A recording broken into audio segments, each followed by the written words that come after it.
चौकीदार मेट्रो मुंबई।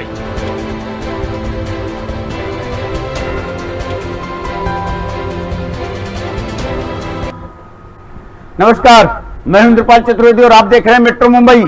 थम गई मुंबई, थम गई मुंबई। ये प्रोग्राम हम रोज 7 बजे मुंबई करों के लिए लेकर के आते हैं। मुंबई की रफ्तार को कैसे रोका जा रहा है, मुंबई की गति को किस तरीके से ब्रेक लगाया जा रहा है। मुंबई दौड़ती है, मुंबई सपने बनाती है, मुंबई लोगों के सपने को पूरा करती है, लेकिन मुंबई के सड़कों को, मुंबई के रास्तों को हर जगह पे खोद दिया गया है, हर जगह पे गड्ढे कर दिए गए हैं, जिससे मुंबई की गति, मुंबई पे आने जाने वालों की रफ्तार रुक गई है। व्यापारियों के व्यापार पर असर पड़ रहा है। रोजगार, इसी ट्रैफिक की वजह से लोगों के रोजगार पर काफी गहरा असर पड़ रहा है। अर्थव्यवस्था टूटती चली जा रही है। मुंबई देश की आर्थिक राजधानी है साहब। मुंबई की अर्थव्यवस्था अगर संभलेगी तो देश की अर्थव्यवस्था संभलेगी। मुंबई देश का सबसे बड़ा शहर है, देश की आर्थिक राजधानी है, लेकिन मुंबई को रोका जा रहा है। मुंबई के सामने स्पीड ब्रेकर लगाया जा रहा है, मुंबईकरों को रोका जा रहा है, मुंबई की गति को तोड़ा जा रहा है। और इसे अब मेट्रो मुंबई नहीं होने देगा, क्योंकि मेट्रो मुंबई के साथ हमारे मुंबईकर, हमारे दर्शक या मुंबई में जो इसके भुक्तभोगी हैं, वे लोग हमारे साथ जमकर खड़े हैं, दोस्तों। एक रिपोर्ट दिखाते हैं सबसे पहले, इसके बाद हम दिखाएंगे आज मुंबई की क्या हालत है ट्रैफिक के, मुंबई के सड़कों पर किस तरीके से वाहन चल रहे हैं और उनकी गति कितनी है, मुंबई की गति कितनी है, ये हम दिखाएंगे। एक रिपोर्ट देखते हैं सबसे पहले। गड्ढों की भी इज्जत होती है, ये बात सुनने में आपको थोड़ी अटपटी जरूर लगेगी, लेकिन है 16 आने से ही। चलिए आपको मिलवा ही देते हैं मुंबई के उस शर्मीले गड्ढों से। मुंबई की सड़कों पर रोजाना सफर करने वाले वैसे इन मुंबईया गड्ढों से परिचित जरूर होंगे। मुंबई में हिंद माता से जैसे ही आप फोर्ट की तरफ बढ़ते हैं, परेल का ब्रिज आता है। इस ब्रिज पर आपको ये जाने पहचाने से गड्ढे मिल जाएंगे। वैसे गड्ढों के सीरीज से ट्रैफिक पुलिस वाले भी परेशान हैं, लेकिन क्या करें, रोज का वास्ता है, गुजारा इन्हीं के साथ करना है। पसंद हो या फिर ना पसंद, रिश्तेदारी निभाना मजबूरी है। बारिश की वजह से इनकी शक्ल सूरत जरूर थोड़ी बदली है, लेकिन आप इन्हें पहचान ही जाएंगे। गड्ढों में बारिश का पानी से गुजरता वाहन और शर्माते हुए ट्रैफिक पुलिस वाले, ऐसा नजारा आपने इसके पहले शायद ही कहीं देखा होगा। देखिए गड्ढों की इज्जत बचाने के लिए किस तरह पुलिस वाला बोरी से इसे ढकने की कोशिश करता है, लेकिन बोरी एक है और गड्ढे अनेक, फिर भी ठेप जाता है। बीएमसी ने भी इन गड्ढों की इज्जत बचाने के लिए सालाना 150 करोड़ों का बजट रखा होता है, लेकिन फिर भी ये बेचारे हमेशा नंगे पुंगे ही नजर आते हैं। वो कहते हैं ना, नंगों से तो भगवान भी डरते हैं। फिर आप मुंबईकर की बिसात ही क्या कि इन गड्ढों के सामने अपना मुंह खोले। लिहाजा मुंबई की सड़कों पर इन गड्ढों की आबादी तेजी से बढ़ती जा रही है। हजारों लाखों की आबादी किसी को भी हराने के लिए काफी है, फिर वो आम इंसान हो या फिर खास। फिलहाल गड्ढों की दादागिरी जारी है। नतीजा मुंबई में हर जगह ट्रैफिक जाम है, जगह जगह हालत बेहाल है। अभी यह मर्ज लाइलाज है, रेंगता ट्रैफिक सच्चाई है, कड़वी सच्चाई जिसे फिलहाल कोई नहीं बदल सकता, न सूबे के मुखिया उद्धव ठाकरे और न ही केंद्रीय सड़क परिवहन नितिन गडकरी। फिलहाल के लिए जय हिंद, जय महाराष्ट्र। मेट्रो मुंबई के लिए निशा ठाकुर के साथ हितेंद्र पवार की रिपोर्ट। जय महाराष्ट्र। आमची मुंबई, थम गई मुंबई, क्योंकि मुंबई हर जगह चारों सड़कों के रास्ते पर, हर गलियों में, हर हाईवे खोद दिया गया है, पूरा बैरियर लगा दिया गया है।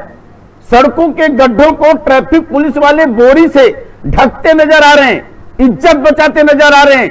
बीएमसी का 150 करोड़ का बजट इन गड्ढों को भरने के लिए खर्च किया जाता है, लेकिन पैसा कहां जाता है साहब? ये आम जनता का टैक्स है। इस टैक्स के पैसे को किस तरीके से बर्बाद किया जाता है उसका जीता जागता उदाहरण हमने आपको दिखाया। एकदम पोल खोल के मैं रख दिया इस बीएमसी महानगर पालिका का, एमएमआरडीए का और सरकार का सत्ता का। पिछले दिनों जब मुंबई में मेट्रो ट्रेन का उद्घाटन करने के लिए मुख्यमंत्री उद्धव ठाकरे आए थे, कांदिवली केवल मात्र थोड़ी जगह पर, 2 जगहों पर उनको ट्रैफिक मिल गई। तब पता चला कि मुंबई में ट्रैफिक भी होती है। ये जो आलीशान कारों से घूमने वाले, मर्सिडीज गाड़ी पर घूमने वाले, क्या इनको पता चलता है कि वेस्टर्न एक्सप्रेस हाईवे पर कितनी ट्रैफिक होती है, एसबी रोड पर कितनी ट्रैफिक होती है, लाल बहादुर शास्त्री मार्ग पर कितनी ट्रैफिक होती है, धारावी में कितनी ट्रैफिक होती है, परेल में कितनी ट्रैफिक होती है? ट्रैफिक का अंदाजा जब इन्हें लगेगा तो शायद मुंबई ऐसी नहीं रहेगी। इनको अंदाजा लगाना है, इनको पता कराना है, इनको बताना है कि मुंबई सिर्फ ट्रैफिक की वजह से रुक गई है, थम गई है। और ये काम आप करेंगे इस आवाज को ऊंचा उठा करके। आप इस आवाज को उठाने के लिए आपको कुछ नहीं करना है। सिर्फ आपके फेसबुक पर, व्हाट्सएप पर जो वीडियो आ रहा है, हम चैनल पर तो चला ही रहे हैं, लेकिन आपके पास जो वीडियो आ रहा है सिर्फ उसे एक उंगली से शेयर कर दीजिए। आवाज उठेगी, सरकार को समझ आएगा और जनता की समस्या दूर हो जाएगी। मुंबईकरों की समस्या को दूर करना इस समय सबसे बेहद जरूरी है। कोरोना की मार से झेल रहे व्यापारी इस ट्रैफिक जाम से कितनी परेशानी झेल रहे हैं। हमारे साथ इस समय राजेश हमारे साथ महाराष्ट्र से जुड़े हुए हैं, हमारे संवाददाता राहुल इस समय परेल ब्रिज पर हैं।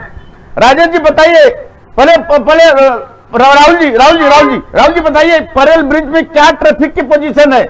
क्या वहां पे आने जाने वालों की गति बिल्कुल तेज है? मुंबई बहुत तेज रफ्तार से चलती है, मुंबई की गति का अंदाजा लोग लगा नहीं सकते। क्या हालत है ट्रैफिक में और पुलिस वाले किस तरीके से उसको धकेल रहे हैं, थोड़ा बताइए। जिस तरीके से आपने वीडियो दिखाया उसके अंदर आप देख रहे हैं कि ट्रैफिक पुलिस वाले जो बीएमसी महानगर पालिका का काम वो खुद करते नजर आ रहे हैं। ये कहीं न कहीं शर्मसार करने वाली तस्वीरें हैं। और इस वक्त हम हिंद माता के ब्रिज के पास की तस्वीरें आपको हम दिखाएंगे कि किस तरीके से, और यह ब्रिज सीधे केम अस्पताल, कैंसर अस्पताल जो टाटा मेमोरियल अस्पताल है, वाडिया अस्पताल से जुड़ने वाला अस्पताल के पास वाला ये ब्रिज है। और इस ब्रिज पे हर साल इसी प्रकार की ट्रैफिक की समस्या होती है, लेकिन जिस तरीके से खड्डे से परेशान जनता है तो कहीं न कहीं जनता वो परेशानी झेल रही है। तो आप देख सकते हैं कि हमारे पीछे किस तरीके से यहाँ पे जो ट्रैफिक की जो समस्या है, आप यहाँ पे देख रहे हैं कि यहाँ पे जो ट्रैफिक है लगातार यहाँ पे धीरे धीरे जो गाड़ियां हैं वो चल रही है। परेल ब्रिज की तस्वीर हम दिखा रहे हैं, परेल ब्रिज के नीचे से किस तरीके से ट्रैफिक उतरती है। ये मुंबई के एक तेज गति मार्ग का है, तेज गति का मार्ग है, जहां से लोग कम से कम 80-60 किलोमीटर प्रति घंटा की रफ्तार से जा सकते हैं। चलने के लिए ये तेज गति का मार्ग बनाया गया है, लेकिन वहां पर स्पीड देखिए जरा, जैसे लोग पैदल चलने वाले इससे ज्यादा गति से तेज चले जा रहे हैं। तो ये कहीं न कहीं हालात है। और जिस तरीके से आपको यहाँ पे खड्डे की तस्वीरें हैं, रात हो गई है, लेकिन मैं अपने कैमरा को नीचे करूंगा कि किस तरीके से जो सड़क के जो खड्डे हैं उसको लिपापोती तरीके से करने की कोशिश की गई है। वो कहीं न कहीं एक गंभीर समस्या है जो मैं दिखाने की कोशिश कर रहा हूँ। और यहाँ पे लोग, अगर एम्बुलेंस आती है तो वो किस तरीके से जाएगी, क्योंकि नजदीक में जो तरीके से सरकारी अस्पताल है, इमरजेंसी हालात सिचुएशन होते हैं तो वो कहीं न कहीं यहाँ पे ट्रैफिक में फंसते नजर आते हैं। कुछ लोग हमारे साथ हैं जो यहाँ से ट्रैवल कर रहे थे, मैंने खुद उन्हें रोका है और मैं चाहता हूँ कि वो अपनी समस्याएं बताएं जो किस तरीके से है। जी आप यहाँ पे है, आप ट्रैवल कर रहे हैं गाड़ी से, तो आपसे यहाँ पे क्या परिस्थिति आप यहाँ पे देखते हैं और क्या कहना चाहते हैं? ब्लड लेने के लिए सुबह मॉर्निंग करते हैं, खाली पेट रहते हैं, लेकिन सुबह पॉजिटिव होते हैं, क्योंकि 1-2 लोग का ही कलेक्शन कर पाते हैं, बाकी लोग का कलेक्शन नहीं कर पाते हैं। इस हिसाब से जैसे कि अभी जाते समय रिपोर्ट देने का टाइमिंग उन लोगों को 6 बजे का है, हम लोग 9 बजे तक रिपोर्ट दे पाते हैं। उनको डॉक्टर को दिखाने में देरी हो जाती है और जो गड्ढे हैं उनके वजह से या गाड़ियां खड़ी करके जाओ या तो टैक्सी वाले हॉस्पिटल के कर्मचारी हैं, रिपोर्ट देने में इनको 2-2 घंटा हो जाता है। एवरी डे हम लोग को ऐसे ट्रेवलिंग करना पड़ता है। आप क्या काम करते हैं? मैं लैब टेक्नीशियन हूँ, ब्लड निकालता हूँ और रिपोर्ट पहुंचाता हूँ। तो आपको यहाँ पे ये इस जो ब्रिज है आपसे यहाँ पे क्या तकलीफ है आपको? मतलब ये ट्रैफिक की वजह से एक तो गड्ढे हैं, गड्ढे की वजह से मतलब ना ही यहाँ पे कोई पब्लिक ब्रिज है, पब्लिक भी क्रॉस करती है और मतलब ट्रैफिक भी रहती है, और तो उसकी वजह से हमें क्या आने जाने में बहुत ट्रेवल मतलब जो देरियां बहुत होती है, मतलब हम लोग सर्विस नहीं दे पाते हैं। पेशेंट मतलब कोई पेशेंट एक्सपायर भी हो जाता है। इस हिसाब से हमें तकलीफ ऐसा है कि हम लोग रिपोर्ट नहीं देते हैं और डॉक्टर को भी नहीं दिखा पाते, बहुत सारे पेशेंट एक्सपायर भी हो चुके हैं। बिल्कुल, क्या बात है, क्या बात है, बहुत बड़ी खबर, बहुत बड़ी रिपोर्ट है, बहुत बड़ी बात है। राहुल जी बोला आदमी ने, लैब टेक्नीशियन, इनका कहना है कि हमारे पास जो ब्लड ग्रुप है, ब्लड हम चेक करने के लिए आते हैं, तो उनकी रिपोर्ट जो है वो डॉक्टरों को हम देने जाते हैं तो उसमें 2-2 घंटा लग जाता है हमको ट्रैफिक में, जिसकी वजह से इलाज नहीं टाइम पे हो पाता है और मरीज की मौत तक हो जाती है। कुछ और लोग हैं बात करने के लिए। राहुल जी आपके पास यहाँ पे जो ट्रैफिक की समस्या उस पर आप क्या कहना चाहते हैं? ट्रैफिक यहाँ के होते तो यहाँ पे मरीन जैसा एरिया है जहाँ पे बड़े बड़े हॉस्पिटल है, KM हॉस्पिटल है, QG हॉस्पिटल है और नाम टाटा हॉस्पिटल है। तो हॉस्पिटल से यहाँ पे बहुत भरी हुई बस्ती है। यहाँ पे बम्बई से सबसे टॉप क्लास हॉस्पिटल यहाँ पे, और ये गड्ढे की वजह से ट्रैफिक होने से पेशेंट लोग की जान भी जाता है जी, पेशेंट लोगों की जान चली जाती है गड्ढे होने की वजह से। गड्ढे होने की हम हमारे पास कुछ ऐसे स्टोरियां आई हैं, कहानियां आई हैं राहुल जी कि जिनके और ये धन्यवाद। तो कहीं ना कहीं जिस तरीके से आम जनता अपनी तकलीफें खुद बयां कर रही है कि खड्डे की वजह से ट्रैफिक है, समस्या है, प्रॉब्लम है और जाने जैसे हालात बन जाते हैं क्योंकि लोग यही ट्रैफिक में फंसे रहते हैं। तो कहीं ना कहीं जो अपनी समस्या है वो बताने की कोशिश कर रहे हैं। जी बिल्कुल अंदाजा लगाया जा सकता है कि ऐसे कंडीशन में अगर एम्बुलेंस में बैठा हुआ कोई इमरजेंसी मरीज को हॉस्पिटल पहुंचाना है तो कितना समय लग जाता है, ये अंदाजा मुंबईकर और ट्रैफिक, ये दोनों ट्रैफिक में जो गुजर रहे हैं, जो चल रहे हैं, और मुंबईकर जो घर पे बैठे हैं, जो वीडियो देख रहे हैं, वो अंदाजा लगा सकते हैं कि उस एम्बुलेंस को जाने में, अस्पताल तक पहुंचने में, इमरजेंसी मरीज को लेकर के कितना वक्त लगेगा और उसके ऊपर जो मरीज के परिजन है, मरीजों के ऊपर क्या गुजरती होगी। हमारे साथ इस समय राजेश जी मालाड से, राजेश जी हमारे साथ मालाड से जुड़े हुए हैं। मालाड में इस समय ट्रैफिक कैसी चल रही है, थोड़ा वो भी देख लेते हैं। मालाड में राजेश जी बताइए कैसी वहां के यातायात है, कैसे वहां में कैसे गति है? सर एक एम्बुलेंस फंसी हुई है ट्रैफिक जैम में। देखिए मैंने बताया अभी, एम्बुलेंस अभी ट्रैफिक जाम में फंसी हुई है, एम्बुलेंस में इमरजेंसी मरीज और एम्बुलेंस अभी ट्रैफिक में फंसी हुई है, कैसे निकालेंगे इसको? सर हम कुछ लोगों से भी बात करने की कोशिश, हमारे साथ कुछ लोग भी मौजूद है। सर ये ट्रैफिक जैम की समस्या डेली होती है, हमेशा की ट्रैफिक जाम है, हमेशा की ट्रैफिक जैम है। अभी हम लोग वही बात कर रहे हैं, अगर एम्बुलेंस की जगह नहीं जाने के लिए। आप कहाँ जा रहे हो सर इस समय? जा रहा विक्रम जा रहा हूँ। ओके, तो कितना सर समय बर्बाद हो जा रहा है ट्रैफिक की वजह से? ऐसे जाते हैं ट्रैवलिंग, उसका पौने घंटे का ट्रैवलिंग है, 1.5 घंटे। आप डेली ट्रेवलिंग करते हैं सर? जी, जैसे हमारे एक दर्शक ने बताया सर कि ट्रैफिक की वजह से परेशान है और डेली वो इस ट्रैफिक समस्या को फेस करते हैं। वो डेली इस रूट से वेस्टर्न एक्सप्रेस टूवर्ड्स बैंड्रा की तरफ जाते हैं, उन्हें डेली इस तरह की राजेश जी अमूमन देखा जाए तो रोज ही कई न कई एम्बुलेंस इस तरह ट्रैफिक में फंसे हुए होते हैं जिनको इमरजेंसी मरीज को हॉस्पिटल तक पहुंचाना होता है। उस मरीज की हालत क्या हो सकती है? इसमें कितने मरीज हैं जो ट्रैफिक की वजह से एम्बुलेंस के अंदर ही दम तोड़ देते होंगे, उसका आंकड़ा भी हमारी टीम जरूर निकालेगी। हम सिलसिलेवार करके एक चीजों को हम जनता के सामने रखेंगे, जनता खुद समझेगी, मुंबईकर खुद समझेंगे कि हमें इस समस्या का हल कैसे ढूंढना है। यह समस्या होती कैसे है? ये ट्रैफिक का जिम्मेदार आप राजेश जी किसको मानेंगे? हेलो सर, आप देख सकते हैं 4 लेन हाईवे, 4 लेन है, इसके बावजूद लंबा ट्रैफिक है। हमने सवारों से भी बात की सर, उन्होंने राजेश जी थोड़ा हम राम कुमार पाल जी के पास जाएंगे। राम कुमार पाल जी, हम आपके पास तुरंत लौटेंगे। राम कुमार पाल जी से पूछना चाहेंगे कि इस ट्रैफिक का जिम्मेदार कौन, किसको मानेंगे? राम कुमार पाल जी, देखिए एम्बुलेंस ट्रैफिक में फंसी हुई है, उसमें इमरजेंसी मरीज अस्पताल पहुंचाना है, कितना दम घुट रहा होगा, कितनी आफत, कितनी मुश्किल में उनके परिजन उस एम्बुलेंस में बैठे होंगे जिनको तुरंत अस्पताल पहुंचाना है, इलाज देना है। इसके जिम्मेदार आप किसको मानेंगे? और ये एक दो महीने की बात नहीं है साहब, ये हमेशा से किसी न किसी के नाम पे सारे हाईवे को, सारे रोड को, सारे तेज गति मार्ग को खोद दिया गया है, गड्ढे बना दिए गए हैं। बारिश ने तो बिगाड़ा ही है, लेकिन हमारे MMRDA, BMC तमाम तरीके के लोग प्रोजेक्ट ला करके खोद दे रहे हैं गड्ढे को, रोड को खोद दे रहे हैं, इसलिए ट्रैफिक रुकी हुई है, मुंबई थमी हुई है, मुंबई रुकी हुई है। बताइए जिम्मेदार किसको आप मानते हैं? इसका जिम्मेदार किसको मानते हैं आप? इसकी जिम्मेदार है सरकारी कर्मचारी, म्युनिसिपालिटी पहले और MMRD 2 नंबर है जी। और एक खड्डों का बाजार हो गए, माझी मुंबई माझा खड्डा ऐसा हो गया है जी। माझी मुंबई माझे खड्डे, जी क्या बात है, क्या बात है। हाँ, माझी मुंबई माझा खड्डा माझी जवाबदारी, माझा जीव माझी जवाबदारी जी। जिसे मुख्यमंत्री जी ने कहा है तुम्हारा 250 लोग मुंबई में खड्डे में गिरने की वजह से, खड्डे की वजह से एक्सीडेंट हुआ, जो मर गए हैं। सर एक खड्डे के लिए मैं कहना चाहता हूं कि एक खड्डे का 14,500 रुपया पे किया जाता है, तो उसमें कुछ उनको क्राइटेरिया होगा कि नहीं? जी। आज 48,000 करोड़ रुपए खड्डे बुझाने में चला गया, और वो क्या डालते हैं? पुराने ब्लॉक और रेती, सीमेंट नाम की चीज नहीं। इसको चेक साहब देखिए एक बात बताएं, अगर एक खड्डे बुझा देंगे तो अगला बजट कैसे पास होगा? फिर इंजीनियरों की, अभियंताओं के, ठेकेदारों की जेबें कैसे गर्म होगी? उनको काम तो चाहिए, कुछ दिखाने के लिए बहाना तो चाहिए ना चाहिए।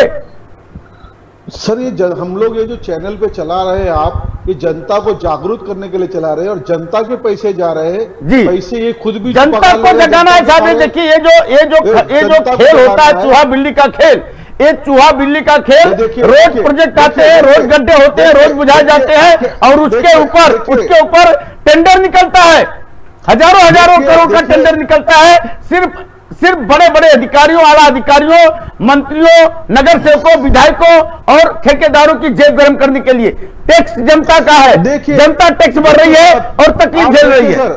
आप देखिए, अगर आपका कैमरामैन दिखा रहा है जी, खड्डे में ब्लॉक और सिर्फ खड़ी है जी, नाम की कोई चीज नहीं है जी, जी, 14,500 रुपए पर खड्डा दे रहे, किस चीज का दे रहे? देखिए आपकी नजरों से देखिए ये जी, बिल्कुल दिखाई। देखिए खड्डा भरा गया है, इसमें क्या डाला गया है? ये 14,500 खर्चा हुआ है, 14,500 एक खड्डे के ऊपर BMC खर्च करती है, MMRDA खर्च करती है, जो भी प्रशासन की तरफ से ये ऑन द रिकॉर्ड बताया जा रहा है। 14,000 रुपए खर्च होते हैं, कहां खर्च होते हैं देख लीजिए, जनता का पैसा 14,000 ये खर्च हुआ साहब। देखिए ये भी ब्लॉक है पुराना, नया ब्लॉक नहीं है, सिर्फ खड़ी है, रेती नाम की चीज नहीं है, केमिकल नाम की चीज नहीं है। जी, बिल्कुल जनता को जागना कर पड़ेगा साहब। अब मुंबईकरों को उठना पड़ेगा, आंखें खोलिए, देखिए।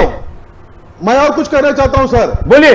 अगर ये सरकार हाथ उठा दे और अगर कह दे सरकार की खड्डे कोई NGO बुझाए, तो जैसे आपने दूध का वितरण किया था मेरे चैनल ने, उसी तरह मैं गारंटी लेता हूं दहीसर से अंधेरी तक के खड्डे बिना पैसे के 2 रात में बुझा के देता हूं।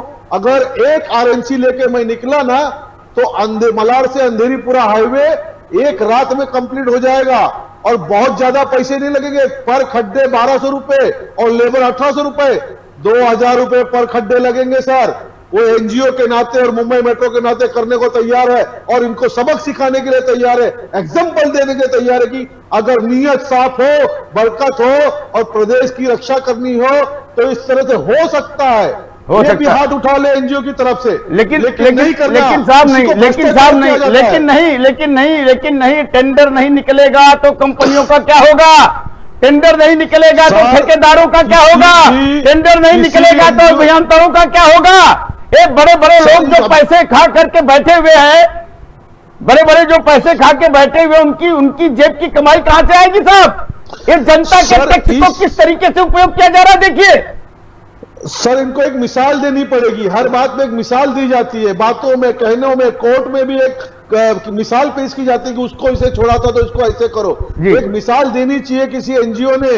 अगर आप जवाबदेही लो तो 1 रात में मैं अंधेरी से दहीसर से जब अंधेरी तक के खड्डे बुझा के दिखाता हूं फ्री ऑफ कॉस्ट। जी चलिए और चलिए, एक देखिए ही- बहुत बड़ी एक बात हो गई है, बहुत बड़ी सुनिए, बात। राहुल जी, एक ही आज सुनिए, मेट्रो मुंबई एक पर एक मिसाल पहल हुई है, आज मेट्रो मुंबई पर एक पहल हुई है। एक हमारे मिसाल साथ है। राम कुमार पाल जी जुड़े हुए, उन्होंने कहा एक रात में मैं अधेरी से बोरीवली तक के सारे खड्डे बुझा करके 2 दिन के अंदर में हम देंगे फ्री ऑफ कॉस्ट। लेकिन हम करें फ्री ऑफ कॉस्ट, एक गड्ढे को बुझाने के लिए 14,000 रुपए खर्च हो रहे हैं, 14,000 रुपए खर्च किए जा रहे हैं सरकारी तौर पर। और उसमें हो क्या रहा है, सड़कों का रोड और सड़कों का हाल देखा आपने, गड्ढे किस तरीके से भरे जा रहे हैं ये भी आपने देखा। राहुल जी बताइए, ये टेंडर निकाले क्यों जाते हैं, क्यों निकाले जाते हैं? क्या समस्या दूर करने के आप भी लिए सोचिए, या अधिकारियों की आप भी जेब गर्म सोचिए। करने के लिए? आप भी सोचिए सर, एक आरएमसी में कितना माल आता है। जी बिल्कुल। राहुल जी थोड़ा बोलेंगे। राहुल जी बताइए, थोड़ा सा अपना कमेंट दीजिए, फिर हम राम कुमार पाल जी के पास जाएंगे। मेरा ये सवाल है कि जिस तरीके से ये एनजीओ के द्वारा एक तरीके से काम करते हैं, लेकिन जिस तरीके से महाराष्ट्र की जनता टैक्स देती है और आम जनता की जो पैसे से जिस तरीके से भ्रष्टाचार होता है, खड्डे खुदाई होती है और आम जनता जो परेशानियां झेलती है, तो उन पैसों का क्या, वो जो जिस तरीके से भ्रष्टाचार हो रहा है उनकी जांच रिपोर्ट क्या, जो महानगर पालिका के जो अधिकारी है, जो इंजीनियर है, कॉन्ट्रैक्टर है, उनकी क्या परिस्थिति है, वो किस तरीके से काम करते हैं? कहीं ना कहीं वो एक प्रश्न चिन्ह और एक सवाल खड़ा होता है। बिल्कुल। कहीं ना कहीं बिल्कुल राहुल जी, देखिए अभी महाराष्ट्र में कई तरीके के अपराध हो रहे हैं। ये अपराध जनता के पैसे के साथ अपराध किया हुआ डकैती है, सीधा डाका डाला जा रहा है जनता के जेब पे, जनता के टैक्स पे। टैक्स लिए नहीं भर जा रहे हैं तो उसके ऊपर कानूनी कार्रवाई हो रही है, लेकिन ये टैक्स की जो चोरियां हो रही है और जो ये टैक्स का दुरुपयोग हो रहा, पैसे जनता के पैसे का दुरुपयोग हो रहा, भ्रष्टाचार हो रहा है, ये जनता के कट्टर दुश्मन है। इनको डकैती की धारा के तहत कार्यक्रम करना चाहिए। राम कुमार जी बताइए, क्या कहेंगे आप? ये डाका है, सीधा डाका है, जनता के पैसे पर डाका है, डकैती है। डाका है या नहीं है, इसका प्रूफ कैसा देना पड़ेगा? किसी जगह पे काम करके देना पड़ेगा। जी। और काम मैं आपके गवाही में, आपके कैमरे में, आपके वाणी में करके देने के लिए तत्पर तैयार हूं, क्योंकि एक भ्रष्टाचार को रोकना है और जनता को जगाना है कि देखो एक चैनल भी इस तरह से काम कर सकता है। और एक बात बताता हूं, आपका चैनल फाउंटेन के उस पार चले जाए तो उस पार देखिए क्या दुर्दशा है रोड की। और उसके बाद एक बात और कहना चाहता हूं, फाउंटेन के आगे मालजी पड़ा है, 5 जून को इसी कोरोना काल में उसका उद्घाटन हुआ और उसकी दुर्दशा 20 साल पुराने ब्रिज से भी बदतर हो गई। जी बिल्कुल सही बात है जी, सही बात है 5 जून को उद्घाटन हुआ उसका सर, 5 जून को। एमएमआरडी की साफ जवाबदेही है और उसके 20 साल पुराने ब्रिज से भी बदतर हालत है। इसको कवर किया जाए, इसको महाराष्ट्र की जनता को दिखाया जाए। राहुल हमारे कैमरामैन इसको कवर जरूर करेंगे, बताएंगे। राजेश जी बताइए आखिर जो पैसे का ब्रिज, जी राजेश जी बताइए का ब्रिज। हमारे साथ अभय तिवारी जुड़े हुए। अभय तिवारी इस समय चांदीवली में है। चांदीवली में उन्होंने गड्ढे का पूरा वीडियो हमारे पास भेजा था, जो मैंने दिखाया। अभय तिवारी जी, मेरी आवाज आ रही है आपको? अभय तिवारी जी, एक आम आदमी हमारे इस प्रोग्राम को देख करके हमसे संपर्क किया और मैं जोड़ रहा हूं। अभय तिवारी जी बताइए, किसको दोषी मानेंगे इस पूरे गड्ढे का, रोड में ट्रैफिक का, जगह जगह खुदाई हो गई है सड़कों की? आवाज नहीं आ रही अभय जी आवाज नहीं आ रही आपकी आवाज नहीं आ रही है। थोड़ा पिन निकाल करके फिर से लगाइए। अभय जी की आवाज जैसे आएगी, राम कुमार पाल जी देखिए, अगर आपने जब बोलिए अभय जी बोलिए। आ रही है सर? हाँ, किसको दोषी मानेंगे? इसके ऊपर क्या कमेंट करना चाहेंगे आगे एक आम पब्लिक के नाते बताइए। सर जी, हम लोग आम पब्लिक के काम और धंधे से छुट्टी मिलती नहीं है, इसके लिए हमारे लिए सरकार होती है, सरकार को हम टैक्स देते हैं जी, जो कि सरकार वो काम नहीं कर रही नहीं करती है जी। अगर हम टैक्स नहीं देते सर तो हमारे ऊपर दुनिया भर के कानून आ जाते, लेकिन ये रोज खड्डे करते हैं हर रोज, इससे बहुत से बैक पेन होता है, लोगों को तकलीफें होती है। साहब, सरकारें क्यों नहीं काम करती? सरकारें तो लाल बत्ती गाड़ी में घूमती है, सरकारें मर्सिडीज कार में घूमती है, सरकारों के आगे बहुत बड़े सिक्योरिटी लगे होते हैं, सरकार तो काम करती है अपना। यही तो हमारा दुर्भाग्य है ना सर जी। जो वोटर है वो अपना पावर नहीं देख रहा है जी। जनता को अपना पावर समझने की जरूरत है। राम कुमार पाल जी देखिए, आज एक आम आदमी कितना लाचार है। बोला जाता है आपका अमूल्य वोट मांगने के समय जाएंगे, बोले आपका अमूल्य वोट, लेकिन आज एक आम आदमी कितना लाचार दिख रहा है आपके सामने। राम कुमार पाल जी, मुंबईकर अब नहीं चुप बैठेंगे। मुंबई की जनता बहुत जागरूक है, जब तक बैठती है चुप बैठती है, जब जागती है ना तो सबको अपनी औकात दिखा देती है। राम कुमार पाल जी, आपने पहल किया है, हम उसके ऊपर जरूर विचार हमारी टीम जरूर करेगी और इसका एक जरूर प्लानिंग करेगा, लेकिन हमारे मुंबईकरों का क्या इसके ऊपर क्या कमेंट है वो कमेंट बॉक्स में अपना कमेंट भेजेंगे और कल हम फिर आपसे और लोगों से इस पर चर्चा करेंगे। लेकिन हम बता दें कि हम एक एक करके स्टोरी उठा रहे हैं। हम बोलिए राम कुमार जी, कुछ बोलना चाहते हैं? टीम जब भी जाए मालवीय पाड़े में तो उसका जो उद्घाटन का प्लेट है उसकी जरूर फोटो ले। जी जी हाँ, ये 5 जून को उद्घाटन हुआ है 2021। जी, हमारे कैमरा मैन, हमारे रिपोर्टर राहुल कुमार जी को मैंने पूरा ये उन्होंने आपके साथ जुड़े रहे हैं, उन्होंने पूरा इसको अपने ध्यान में ले लिया है और कल इसकी पूरी रिपोर्ट हमारे चैनल पे आएगी कि कैसे उद्घाटन हुआ और आज क्या हालत है।